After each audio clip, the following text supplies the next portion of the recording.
Imagine this. A man named Seth has just snuck out of a company called Explosion Inc. With him, tens of thousands of emeralds stashed inside multiple double chests.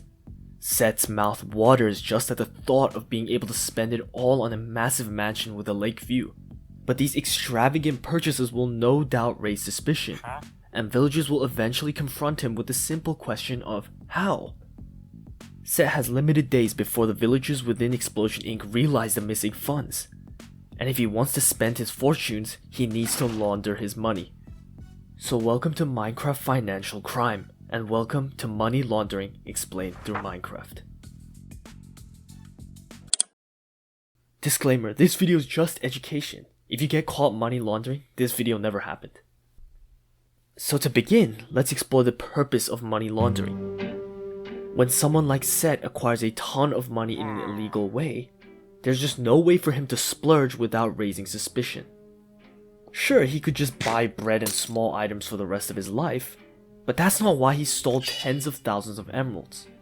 He wants to be able to use them and buy huge houses and the best clothing. However, if he wants to spend his emeralds on a house, he needs to have a very good reason as to why he can just suddenly afford this. This is where money laundering comes in. He needs to disguise the money as if he earned it from some legitimate source. Basically, he needs to wash his dirty money. Now there are a ton of different ways criminals do this, but money laundering always follows a three-step process: placement, layering, and integration. This step involves Seth introducing the emeralds into the economy for the first time.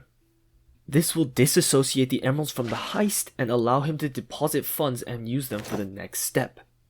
This step is where money laundering schemes are most vulnerable, and authorities catch many criminals in this step.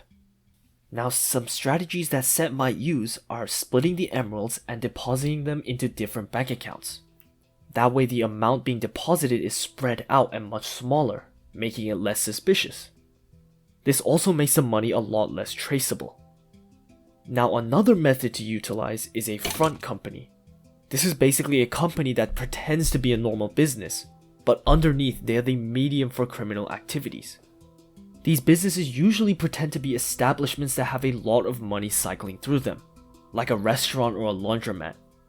Seth will basically slowly deposit the emeralds into the front company, and they will report those emeralds as earnings from their legitimate business.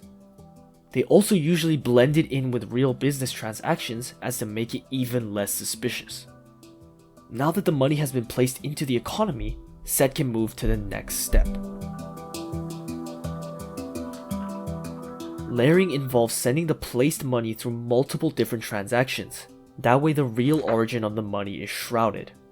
This step is usually the most complicated, as Seth may very well go through many different types of transfers before he feels safe. Some strategies in this step include using the front companies from earlier, but also using casinos. Seth can go in, transfer his emeralds into chips, and then cash them out.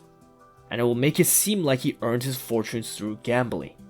Another strategy is to depart his home in the Leaf Village and go to the Sand Village, where he can transfer his emeralds into their currency and deposit into their banks.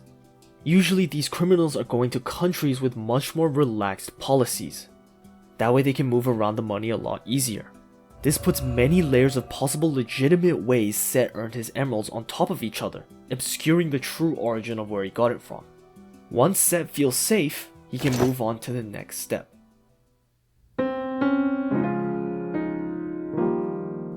Once Seth feels that enough layering has been done, he collects all the emeralds, now with multiple legitimate reasons as to how he got them.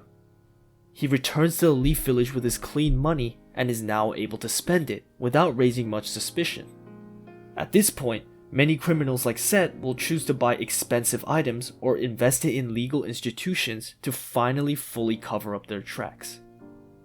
Seth has now fully laundered his dirty money and is free to integrate it completely into the economy. He can now use all of his double chests full of emeralds.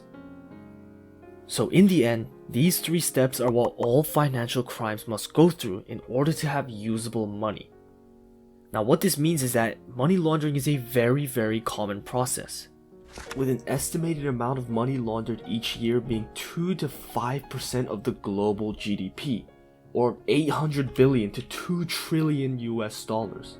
Due to this, if authorities find out that Explosion Inc.'s funds have been stolen, a good place for them to start is with bank deposits and suspicious transactions. If they suspect some foul play within a bank, there is a high likelihood that Set might have left a breadcrumb for them to follow. So the only question we're left with now is, will Explosion Inc. ever find the true culprit? Will they ever find a closure for their funds? Find out next time on... Wait, no, there's no second episode, but thank you for watching this video nonetheless. I hope you learned something cool about this subject. I really enjoyed making this video, so I'll definitely make more. But anyways, that's about it, and I'll see you guys next time. Bye bye.